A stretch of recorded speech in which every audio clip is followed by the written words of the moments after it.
આ ભરત મિલાપ શું શીખવે તમને? એક જ મારે 2 જ મિનિટ આ વાત લઉં. માતાઓ બહેનો બધા બેઠા છો, વડીલો બેઠા છો, યુવાન મિત્રો બેઠા છો. વચ્ચે પ્રશ્નાર્થ કરું, ધ્યાન દેજો વાતમાં. અને ત્રીજી વાત, અમે અહીં બોલીએ ને તો વાતું કેટલા સાંભળે છે ને એ અમારો કોઠો કહી દે. વાત સંભળાતી હોય ને તો આ બહેનોને વધારે ખબર છે, જેને ગાય કે ભેંસ દોતા આવડતું હોય ને અને એની અસર હોય ને તો તમે જેમ દોતા જાવ ને એમ ભેંસ આમ એનું પંડ મોકળું, ગાય પંડ મોકળું દેતી જાય અને હું તો પ્રાહવો વધતો જાય, નકર દૂધ ચોરી લે. એમ અમને કોઈ સાંભળતા હોય ને ત્યારે અમે જેને કેમ આમ ખાલી થતા હોય એવું લાગે અમને, નહીતર શબ્દ પાછા આવે અને અંદરથી કોક એમ કે માયા બન કરીને ઘર ભેગો થાય શું મંડાણો છે, કોની સામે માંડે છે વાતો. પણ આજ ઠેકાણું મળ્યું છે બાપ, એવું ગામ મળ્યું છે. કેટલા સાંભળે એ માયાને જરૂરી નથી, કોણ સાંભળે એ જરૂરી છે. મારે વાહ વાહ કરાવવા નથી નીકળ્યો, આહ કારો કરાવવા નીકળ્યો છું સાહેબ, કે અંદરથી આહ નીકળે.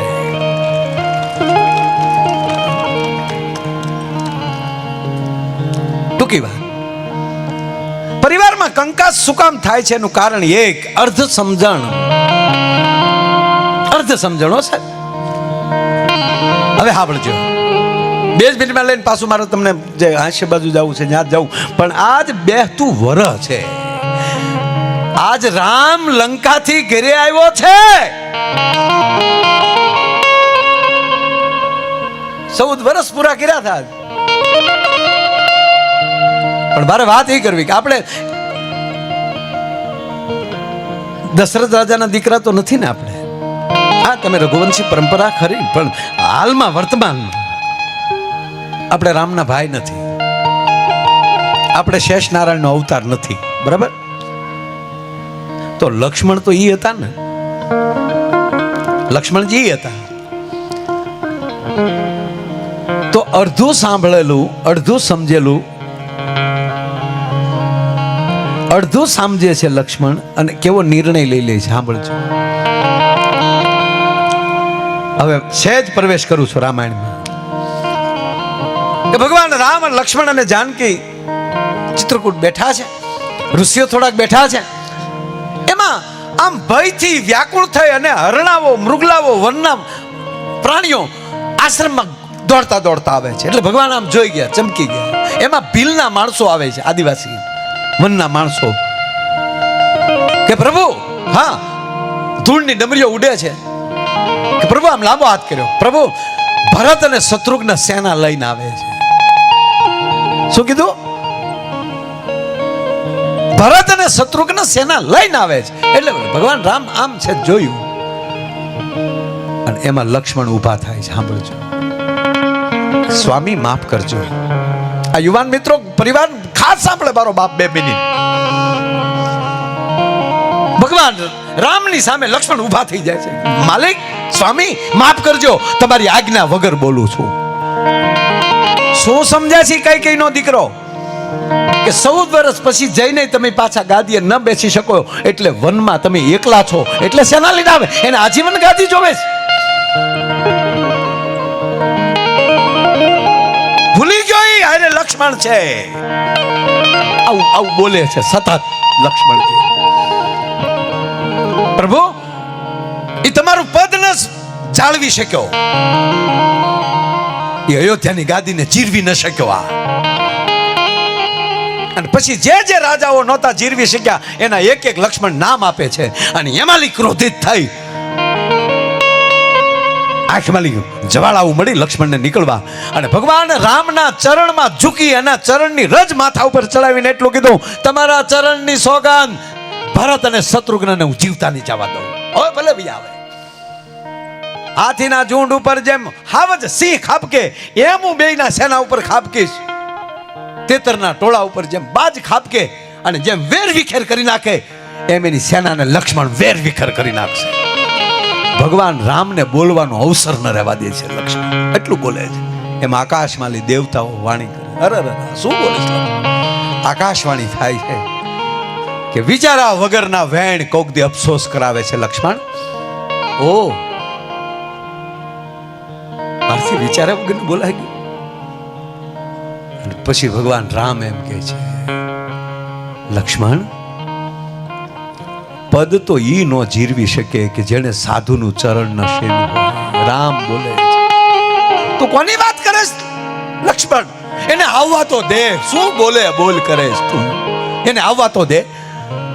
અને સાંભળી લે લક્ષ્મણ, આ બ્રહ્માજીએ સૃષ્ટિનું સર્જન કર્યું છે અને જેટલા જીવ બનાવ્યા એ જીવોમાં કોઈ પવિત્ર ને ઉત્તમ કોઈ હોય તો એ મારો ભરત છે. આવું પ્રભુ રામ કહે. શું બોલે તું? કોનું નિવેદન દે છો?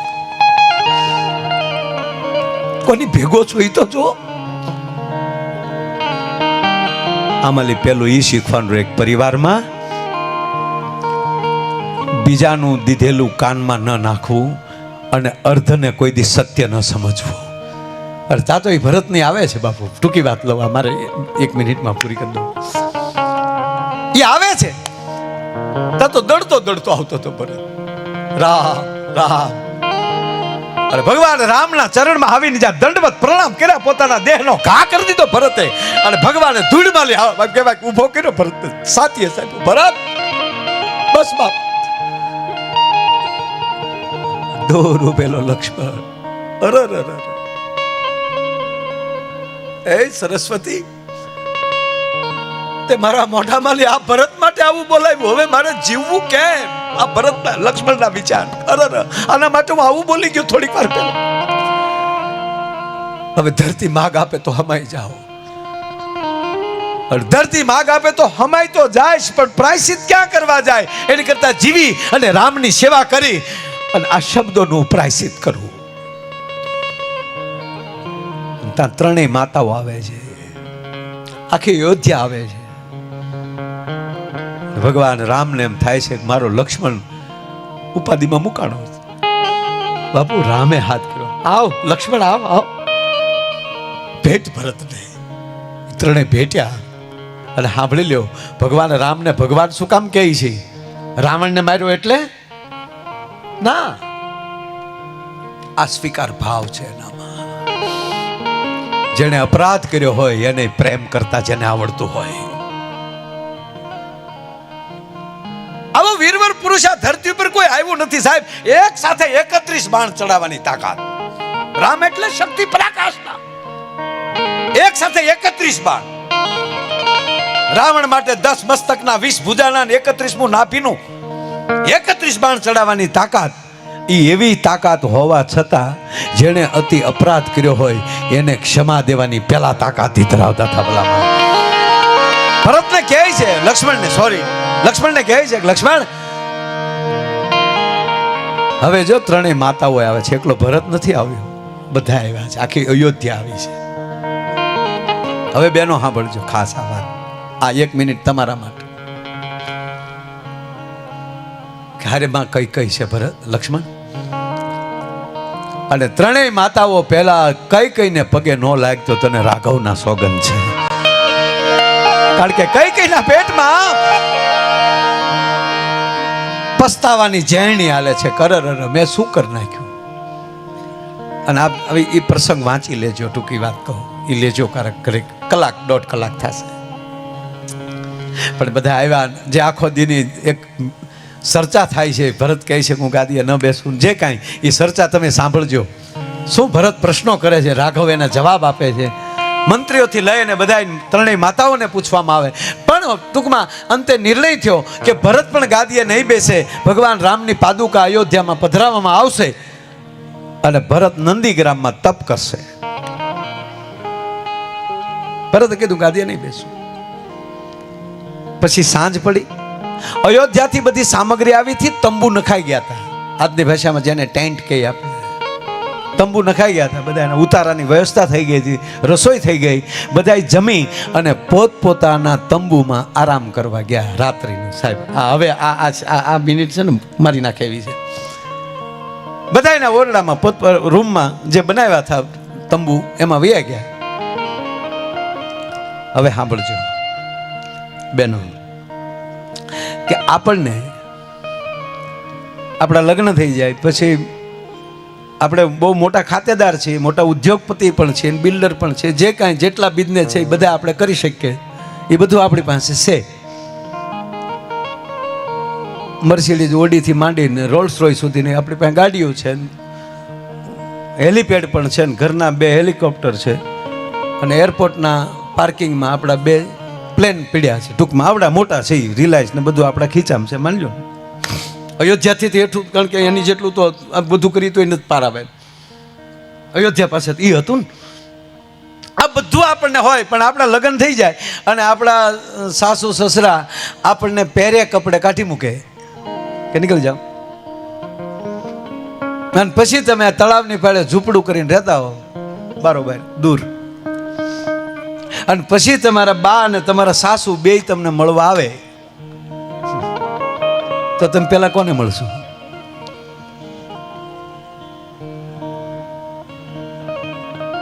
એક એક તંબુમાં 3 માતાઓ છે. એટલું નહીં, માં સીતાજીના માતુશ્રી સુનૈનાજી પણ પધાર્યા છે, મહારાજ જનક રાજા પણ પધાર્યા છે. માં સીતાજીના બાબા પૂછી આવ્યા, સાહેબ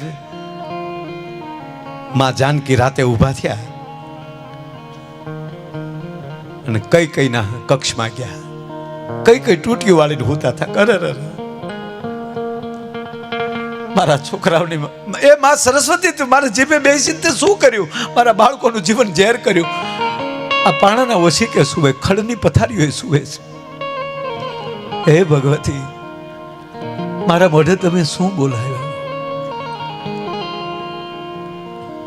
આહુડા નહોતા આવતા, હુકાઈ ગયા હતા. કેટલાક આહુડા આવે, અને એના પગ પાસે માં જાનકી બેસે, સીતાજી બેસે. જો આ દેશની જગદંબા સીતાજીના પગ પાસે બેહી, સીતાજી માં કઈના પગ પાસે બેહીને બોલે છે, માં કોણ? જાનકી? હા બા. તમારા પગ છેદલા લંબાવો, લવો પગ દબાવી દો. સીતાજી કહે છો સાહેબ, બા મને ખબર છે તમે અયોધ્યાના મહારાણી, મહારાજ દશરથના માનીતા રાણી હતા, અને મારી માં કઈ બજારમાં નીકળે તો જાજબું પથરાય. મારી માં કઈનો પગ કોઈથી ધૂળમાં નથી પડ્યો, એને બદલે મારી માં ઠેઠ અયોધ્યાથી હાલીને આવ્યા. લાવો તમારે પગ દબાવી દઉં. ત્યાં તો કઈ ભેટી ગયા. જાનકી મને માફ કરી દે, સીતા મને માફ કરી બેટા, કઈને માફ કરજો દીકરી, મને માફ કરી દે. અને તેથી આ દેશની જગદંબા જાનકી માં કઈના પગ પકડી અને પોતાનું મસ્તક એના ચરણે અડાડી, અને આ દેશની જગદંબા એટલું બોલે કે હે માં કઈ, તારા પ્રત્યે જો મને ઊંડે દુર્ભાવ હોય તો મને મારા સુહાગના સોગંદ છે. તમારા પ્રત્યે અમારે દુર્ભાવ ન હોય માં, આ બધી મારા રામની લીલા છે. અને માં એક વાત કહું, આ બધા એના રમાડેલા પાત્રો છીએ, અને હું તમે બેયમાં એવા ભાગશાળી છીએ કે યુગો વ્યા જશે ને ત્યારે આ રામકથાના પાત્ર બનવાનો મને તમને અવસર મળ્યો છે. તમે જરાય ખોટું ન લગાડતા. મારો કહેવાનો સુર એ છે, આ પરિવારને ભેગા કરી દે આવા શબ્દો. એને બદલે અમુક તો નથી પછી અત્યારે કવિતાઓ લખતા કે સીતાજી સાથે અન્યાય કરવામાં આવ્યો, અગ્નિ પરીક્ષા કરી રામે. ક્યાં લખ્યું? લખ્યું ક્યાં? અગ્નિ પરીક્ષા. અગ્નિ પરીક્ષા નથી. જ્યારે એને વનમાં આવ્યા ત્યારે ભગવાન રામે ન્યાલી લીલા ચાલુ કરી અને કીધું કે દેવી આ લીલા ચાલુ થશે હવે, એટલે તમારું મૂળ સ્વરૂપ અગ્નિને હોપી ગયો અને પડસાયો બહાર આવ્યા. માં સીતાજી પડછાય રૂપે બહાર આવ્યા, અને જ્યારે પાછા લંકામાલી પરત અયોધ્યા જતા હતા એટલે ફરીવાર પાછા અગ્નિમાં પ્રવેશ કર્યા અને પડછાયો અગ્નિમાં રહ્યો, મૂળ સીતાજી બહાર આવ્યા. વાત આટલી જ હતી ભાઈ. તો આપણે મળ્યા પછી તો અમુક મહિલા મંડળી નથી કહેતા ઘણા સીતાજી સાથે અન્યાય થયો.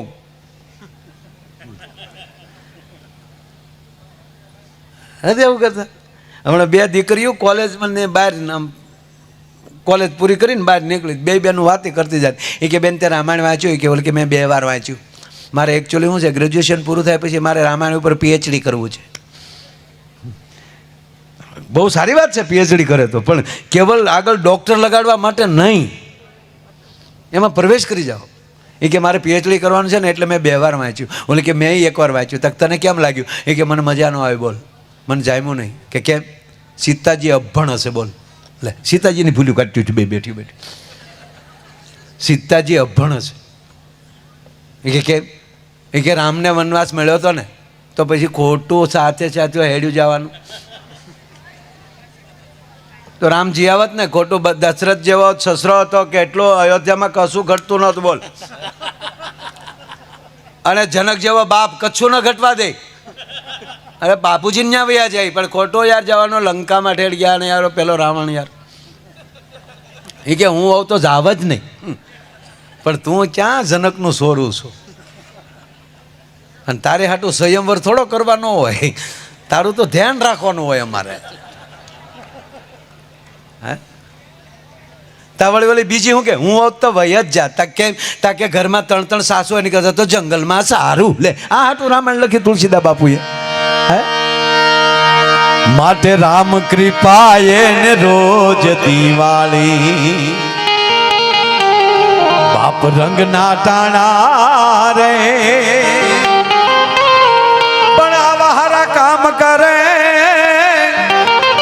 એની કોઠીએ કોઈ દી. આવા હારા કામ કરે એની કોઠીએ કોઈ દી ખૂટે નહીં દાણા રે.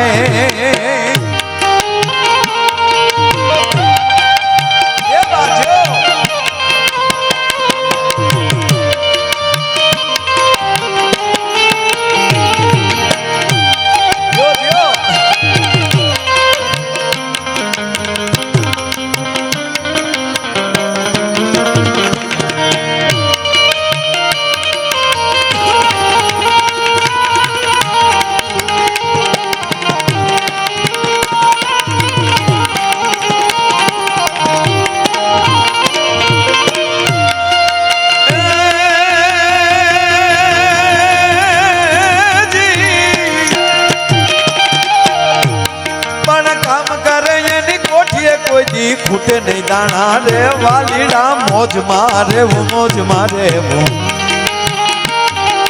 મોજ મારે રે મોજ મારે મોજ મારે મોજ મારે રે.